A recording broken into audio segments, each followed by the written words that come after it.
Hello student, मैं मनोज जोगी एक बार फिर से आपका आदर्श एजुकेशन ग्रुप ऐप पर स्वागत करता हूं। आदर्श एजुकेशन ग्रुप ऐप के अंतर्गत आप सभी को सरफेस केयर इंस्टीट्यूट के द्वारा ऑनलाइन क्लासें उपलब्ध कराई जा रही है। आज हम आरबीएससी 12 फिजिक्स के लेसन नंबर 2 जिसका नाम है गाउस का नियम व इसका अनुप्रयोग के बारे में बात करने वाले हैं। इससे पहले हम लोगों ने फिजिक्स का लेसन नंबर 1 विद्युत क्षेत्र पढ़ा। आज हम बात करने वाले हैं लेसन नंबर 2 जिसका नाम है गाउस के नियम उसका अनुप्रयोग। इसका फर्स्ट टॉपिक अपने पास विद्युत फ्लक्स। विद्युत फ्लक्स कहते किसे हैं, इसके बारे में आपको परिभाषा स्क्रीन पर दिखाई दे रही होगी। विद्युत क्षेत्र में रखे ये सारी लाइनें जो सीधी सीधी रेखाएं हैं ये विद्युत क्षेत्र को रिप्रेजेंट करती है। विद्युत क्षेत्र में रखे किसी पृष्ठ से, और ये जो अपने पास एक चतुर्भुज बना हुआ है, एक चौकोर सा आकृति दिखाई दे रही है, ये किसी पृष्ठ से पृष्ठ को निरूपित करती है। तो विद्युत क्षेत्र में रखे किसी पृष्ठ से अभिलंबवत का अर्थ क्या है, बिल्कुल लंबवत गुजरना चाहिए। अभिलंबवत गुजरने वाली विद्युत बल रेखाओं को उस पृष्ठ से संबंध विद्युत फ्लक्स कहते हैं। या आप ये भी बोल सकते हो कि गुजरने वाली विद्युत बल रेखाओं की संख्या को विद्युत फ्लक्स कहा जाता है। इसे फाई ई के द्वारा प्रदर्शित करते हैं। फाई ई बहुत इंपॉर्टेंट चीज है बेटा, आप लोग इसे केवल फाई नहीं लिख सकते, आप लोगों को लिखना पड़ेगा फाई ई का मतलब होता है यह विद्युत फ्लक्स को रिप्रेजेंट करता है। इसके बाद आप लोगों को चित्र दिखाई दे रहा होगा, हम आसानी से चित्र को बना सकते हैं। हमने क्या किया, एक बार सीधी रेखाएं बनाई। सीधी रेखाएं बनाने के बाद हमने इसमें एक पृष्ठ लिया। पृष्ठ से लंबवत जो रेखा गुजर रही है इसका मतलब विद्युत फ्लक्स को रिप्रेजेंट कर रही है। इस पृष्ठ के अंदर मैंने एक अल्पांश लिया। अल्पांश का मतलब इस पृष्ठ का छोटा सा हिस्सा। हमने अल्पांश लिया जिसका नाम क्या है, डीएस, जो विद्युत क्षेत्र के साथ कितने डिग्री का कोण बना रहा है दोस्तों, थीटा कोण बना रहा है। कितना कोण बना रहा है, थीटा। और यहां पर थीटा का मान कुछ भी हो सकता है। आगे हम बात करेंगे, यदि सदिश क्षेत्र अल्पांश डीएस, जो आप लोगों ने चित्र में देखा, अल्पांश मतलब छोटा सा हिस्सा, इसका नाम क्या है, डीएस। विद्युत क्षेत्र सदिश ई हो तो पृष्ठ से निर्गत फ्लक्स इन दोनों राशियों के अदिश गुणनफल के बराबर होता है। तो विद्युत फ्लक्स की जो वैल्यू होती है वो किसके बराबर होती है, विद्युत क्षेत्र ई सदिश के रूप में, और जो आपने अल्पांश लिया डीएस उसके बिंदु गुणनफल के बराबर जो होता है उसे अपन क्या बोलते हैं, उसे बोला जाता है विद्युत फ्लक्स। दोस्तों हम लोगों ने लिखा D phi equal to E dot. Dot का मतलब होता है अदिश गुणनफल डीएस।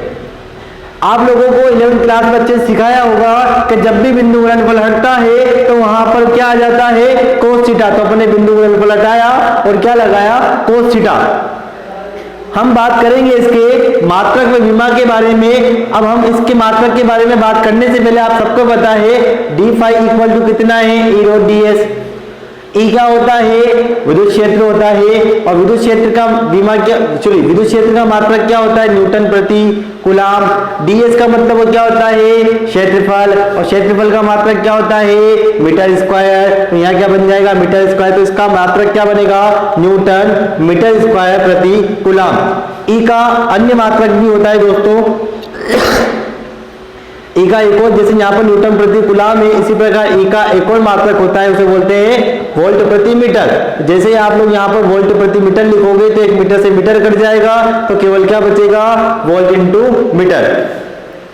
आगे हम बात करेंगे इसकी विमा के बारे में बात करने वाले हैं। दोस्तों इसकी विमा के बारे में ध्यान से देखना। आप लोगों को सूत्र पता लग गया फ्लक्स का। विद्युत फ्लक्स का सूत्र क्या होता है, D phi E equal to E dot DS. यहाँ पर डी फाई ई का मतलब तो विद्युत फ्लक्स हो चुका है, ई का मतलब विद्युत क्षेत्र हो चुका है, डीएस का मतलब वो पृष्ठ का अल्पांश हो चुका है।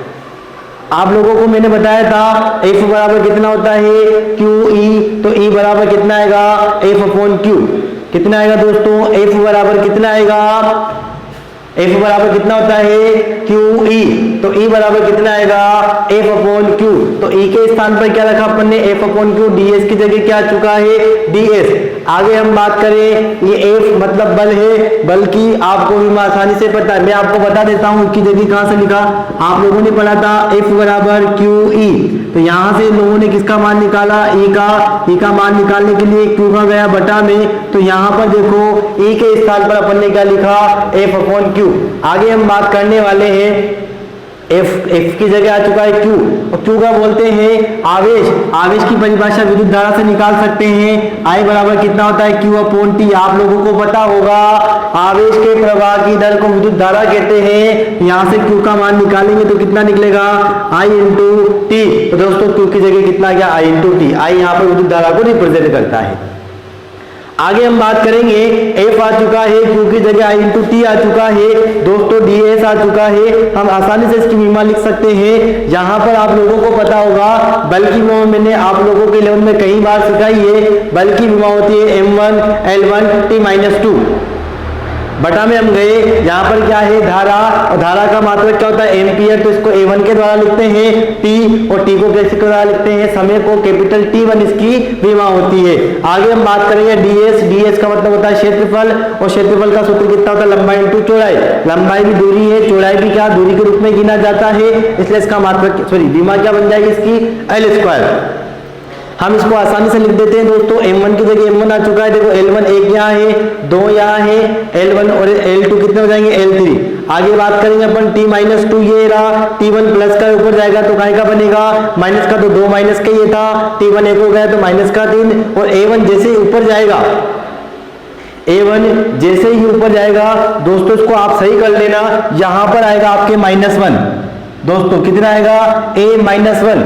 दोस्तों क्या आएगा, T1 ऊपर जाएगा तो क्या बनेगा, आप सॉरी A1 ऊपर जाएगा तो कितना बनेगा, A-1। इस चीज को ध्यान से लिखना दोस्तों, एक के ऊपर प्लस एक नहीं है, -1 है, ठीक है दोस्तों। आगे हम बात करेंगे इसी की विशेष स्थितियों के बारे में। यहाँ पर ध्यान रखना विद्युत फ्लक्स की जो विमा निकली वो यहाँ पर -1 है दोस्तों, गलत मत लिख लेना इस चीज को। क्या है, M1 L3 T-3 A-1। क्या है दोस्तों, A-1। मैं आप लोगों को बता चुका हूं, यहाँ पर 1 के स्थान पर कितना आएगा, -1 आएगा। आगे हम बात करेंगे विशेष स्थितियों के बारे में। तो विशेष स्थितियों में जब आता है कि जब क्षेत्रफल सदिश मतलब DS विद्युत बल रेखाओं एक दूसरे के समांतर हो। एक दूसरे के समांतर का मतलब क्या हो, जिस दिशा में विद्युत क्षेत्र हो उसी दिशा में अपन ने अल्पांश ले लिया तो दोनों के मध्य बनने वाले कोण का मान कितना आएगा, 0 डिग्री। एक दूसरे के समांतर को कितने डिग्री का कोण बनेगा, 0 डिग्री का। और आप लोगों ने पढ़ा d इक्वल टू पढ़ा है E/ds cos थीटा। थीटा की जगह कितना आएगा, 0 डिग्री, और cos 0 का मान कितना होता है, 1। तो इस पूरे पद की वैल्यू कितनी हो जाएगी, 1। तो d इक्वल टू कितना आ जाएगा अपने पास, E/ds। आगे हम बात करेंगे इसकी स्थिति नंबर 2 के बारे में, जिसका नाम है जब क्षेत्रफल सदिश और विद्युत बल रेखाएं एक दूसरे के लंबवत हो।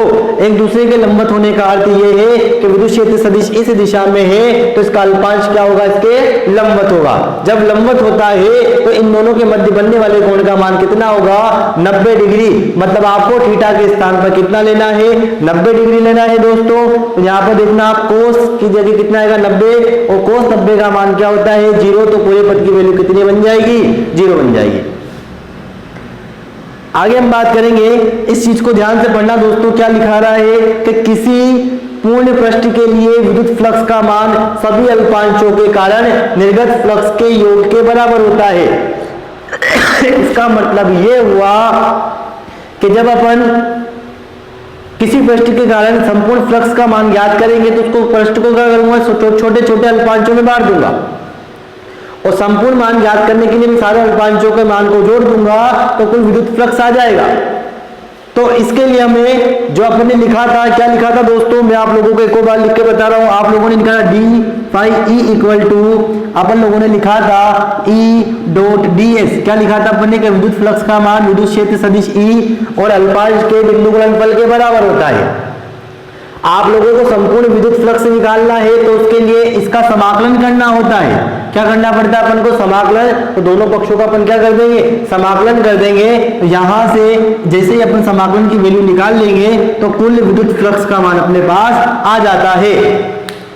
उसी प्रकार अगर कोई पृष्ठ बंद पृष्ठ हो तो यहाँ विद्युत फ्लक्स के यहाँ मैं अगर गोला लगा देता हूँ, समाकलन के आगे अपन क्या लगा देते, गोला। इस गोले का अर्थ होता है जो पृष्ठ है वो कौन सा पृष्ठ है, बंद पृष्ठ है। उसी प्रकार समाकलन के रूप में नीचे आ जाएगा। उसके बाद अपन बात करेंगे धनात्मक और ऋणात्मक विद्युत फ्लक्स के बारे में। बेटा बहुत सी बार ये पूछा गया है कि धनात्मक विद्युत फ्लक्स किसे कहा जाता है और ऋणात्मक विद्युत फ्लक्स किसे जाता है। यदि विद्युत बल रेखाएं किसी पृष्ठ से बाहर की ओर निकल रही है, क्या है दोस्तों, अगर किसी जगह, क्या है दोस्तों, अगर किसी जगह विद्युत बल रेखाएं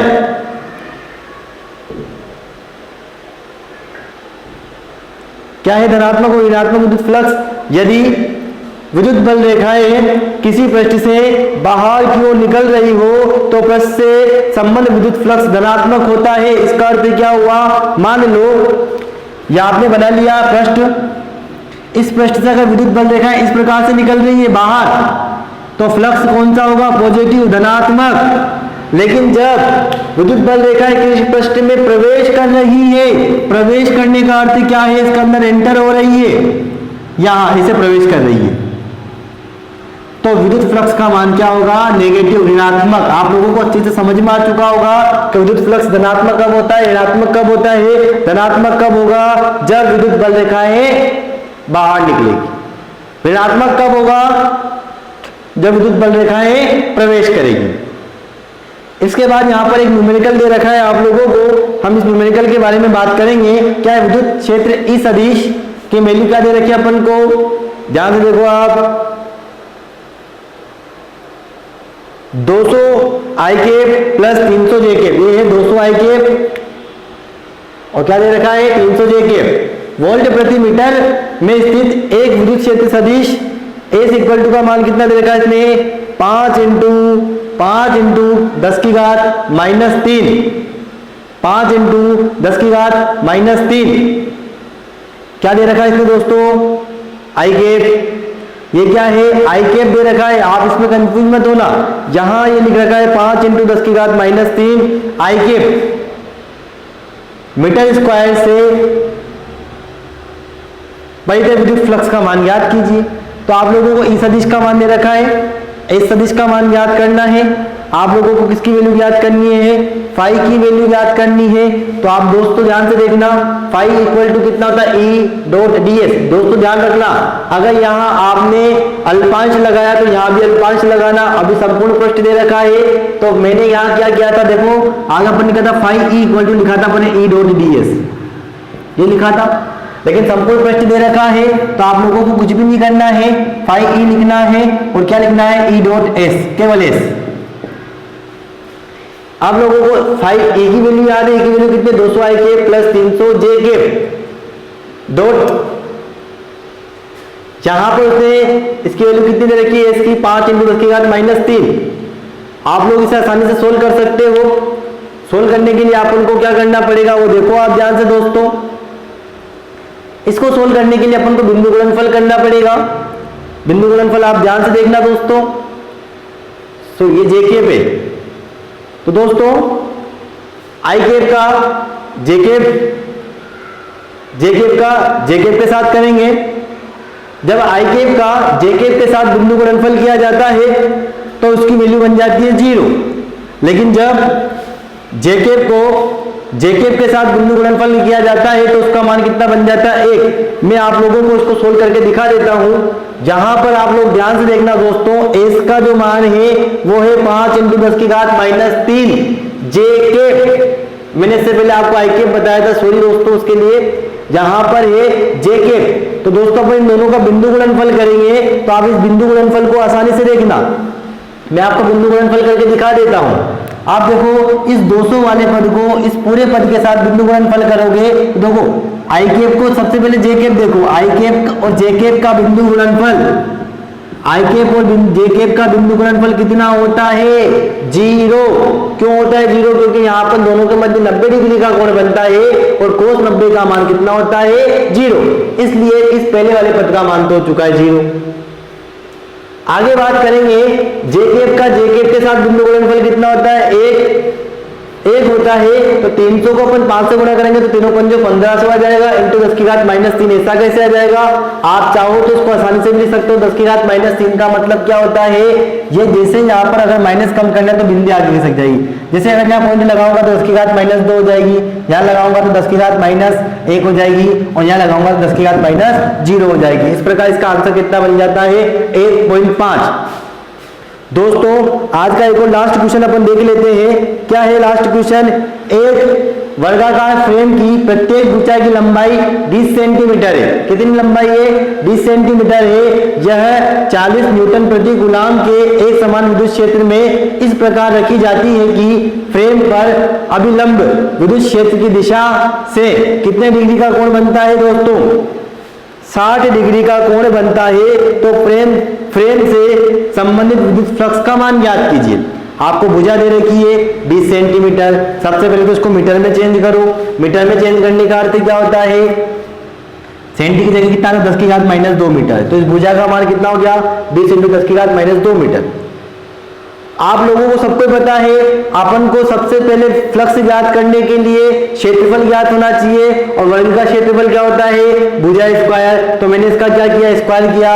तो 20 × 10 की घात -2 भुजा स्क्वायर कर दिया। इसको सोल्व करेंगे। 20 का वर्ग कितना होता है? 400, और 10 की घात -2 की जगह कितना जाएगा? 10 की घात -4, और यहाँ पर पीछे मीटर जरूर लगा देना। मीटर, और ये क्षेत्रफल है तो यहाँ क्या बन जाएगा? Metre square. आप लोगों को विद्युत फ्लक्स ज्ञात करना है, तो विद्युत फ्लक्स की सूत्र क्या होता है? सबसे पहले वो ज्ञात करो आप। फाई ई बराबर कितना होता है? E dot S. देखो ध्यान से, उसने आपको कोण दे रखा है, तो यहाँ बिंदु गुणनफल हटेगा और यहाँ क्या लग जाएगा? Cos theta. तो वैल्यू क्या बन जाएगी? फाई ई बराबर, मैं आप लोगों को साइड में लिख के दिखा देता हूँ। फाई ई बराबर क्या होता है? E dot S. Phi E बराबर कितना होगा? E S cos theta. Phi E की जगह फाई ई आ जाएगा। ई के स्थान पर उसने वैल्यू दे रखी है, अपन को क्या ज्ञात करना है? संबंध विद्युत फ्लक्स का मान ज्ञात करना है। ई का मान उसने क्या दे रखा है वो देखो आप लोग ध्यान से। ये दे रखा है उसने भुजा का मान दे रखा है 400 इंटू 10 की घात -4 इंटू ये तो किसका मान था? आगे देखो आप 40 विद्युत क्षेत्र का मान दे रखा उसने 40। तो यहाँ पर ई की जगह तो आएगा 40, एस की जगह कितना आएगा? 400 इंटू 10 की घात -4, और साथ में इंटू कोस थीटा की जगह कितना आएगा? 60 डिग्री। और कोस 60 का मान कितना होता है? 1/2 जो इसने दे रखा है, ये कोस 60 का मान है। मैं आप लोगों को यहाँ लिख देता हूँ, इसने वैल्यू कैसे लिख रखी है? फाई ई बराबर, उसने वैल्यू किस किस की दे रखी है? ई एस कोस थीटा। तो ए के स्थान पर तो लिखा 40, एस के स्थान पर लिखा 400 इंटू 10 की घात -4 कोस थीटा। थीटा की जगह कितना लिखा? 60 डिग्री। तो कितना बन जाएगा? 1/2। तो फाई ई बराबर हो जाएगा, इसको सोल्व कर लो आप, 4 चौक 16,000 ये बन जाएगा, इंटू 10 की घात -4 बन जाएगा, इंटू इसका घात कितना जाएगा? 1/2। 2 से ये काट सकते हैं अपन, कितनी बार कटेगा? 8000 बार कट जाएगा। तो वैल्यू कितनी बन जाएगी? 8000 इंटू 10 की घात -4। आप चाहो तो इसको आसानी से इस माइनस वाली घात को, जैसे यहाँ घात आएगी तो -1 कम हो जाएगा, तो कितना हो जाएगा? यहाँ पर -3, यहाँ जाएगी तो -2, यहाँ जाएगी तो -1, और यहाँ आएगी तो वैल्यू 0.8 इस प्रकार से बन जाती है। तो दोस्तों आशा करता हूं कि आप सभी को यह न्यूमेरिकल भी अच्छे समझ में आ चुका होगा। अगली वीडियो को देखने के लिए आप आदर्श एजुकेशन ग्रुप ऐप पर बने रहिए। थैंक यू, धन्यवाद।